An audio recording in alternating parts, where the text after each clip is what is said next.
जय माता जी, नमस्कार। स्वागत है आप सभी का पुनः एक बार। आज आपको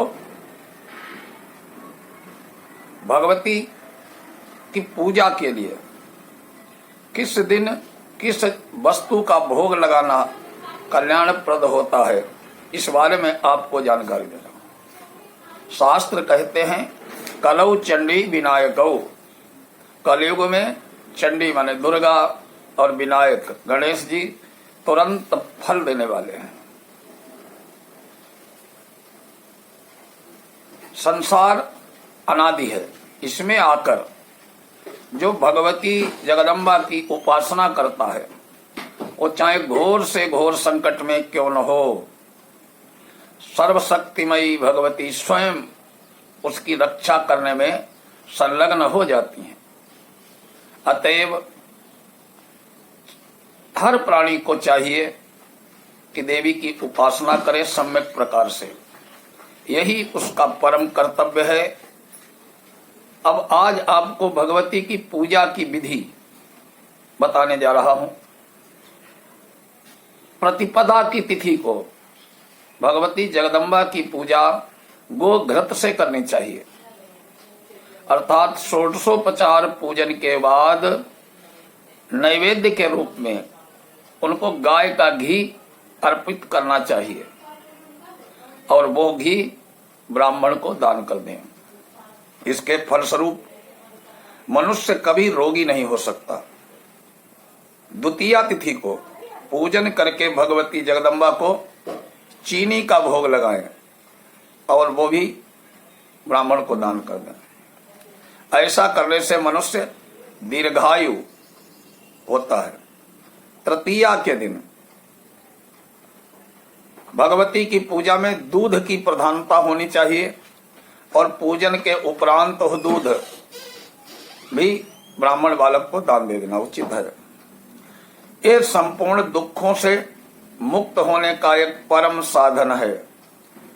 चतुर्थी तिथि को मालपुआ का नैवेद्य अर्पित किया जाए और फिर वो किसी योग्य ब्राह्मण को दे दिया जाए।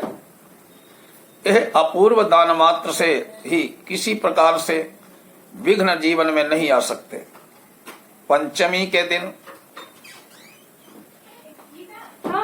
पूजा करके भगवती को केला का भोग लगाए, वो प्रसाद ब्राह्मण को दे दे। ऐसा करने से बुद्धि का विकास होता है।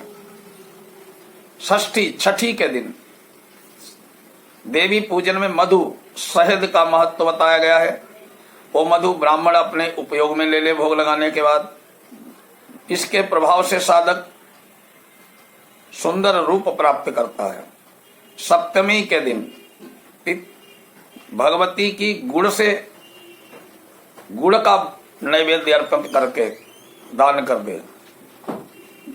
अष्टमी के दिन और सप्तमी के दिन गुड़ का नैवेद्य भोग लगाकर अगर दान किए जाती है वो गुड़, तो पुरुष शोक मुक्त हो जाता है। अष्टमी के दिन भगवती को नारियल का भोग लगाना चाहिए और नैवेद्य रूप नारियल दान कर दे, ब्राह्मण को दे दे प्रसाद में। इसके फलस्वरूप पुरुष के पास किसी प्रकार के संताप नहीं आ सकते। नवमी के दिन भगवती को धान का लावा अर्पण करके वो ब्राह्मण को दे दे। इस दान के प्रभाव से पुरुष इस लोक और परलोक में भी सुखी रह सकता है। दशमी के दिन भगवती को काले तिल का नैवेद्य अर्पण करना चाहिए और पूजन के पश्चात वो नैवेद्य ब्राह्मण को अपने काम में ले ले। और एकादशी के दिन, दशमी के दिन तिल अर्पित करने से यमलोक का भय नहीं रहता है। एकादशी के दिन भगवती को दही का भोग लगाकर ब्राह्मण को दे देना चाहिए।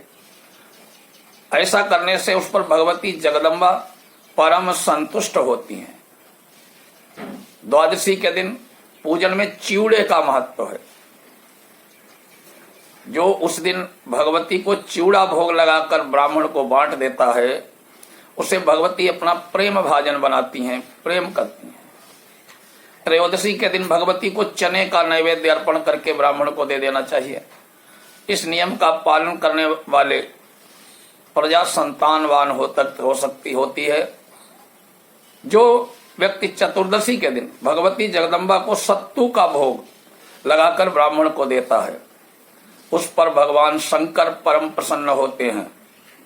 पूर्णिमा के दिन भगवती जगदम्बा को खीर का भोग लगाकर श्रेष्ठ ब्राह्मण को अर्पण करने वाला पुरुष अपने समस्त पितरों का उद्धार कर देता है। पूर्णिमा और अमावस्या की तिथि में पूजा में कोई अंतर नहीं है।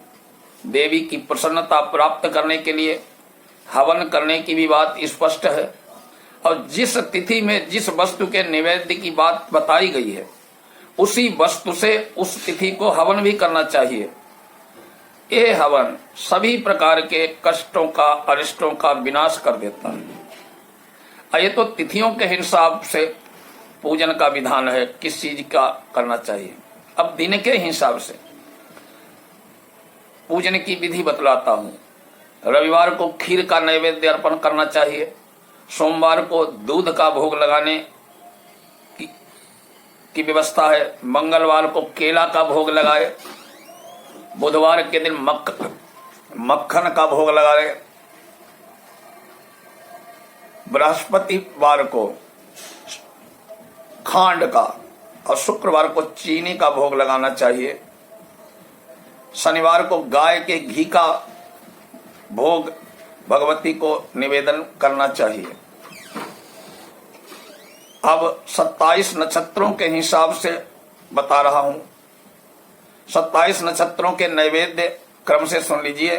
घी, तिल, चीनी, दही, दूध, मलाई, लस्सी, लड्डू, तारफेनी, घृतमंड, कसार, पापड़, घेवर, पकौड़ी, कोकरस, घृत मिश्रित चने का चूर्ण, मधु, चूरमा, गुड़, चिवड़ा, दाग, खजूर, चारक, पुआ, मक्खन, मूंग के बेसन का लड्डू और अनार।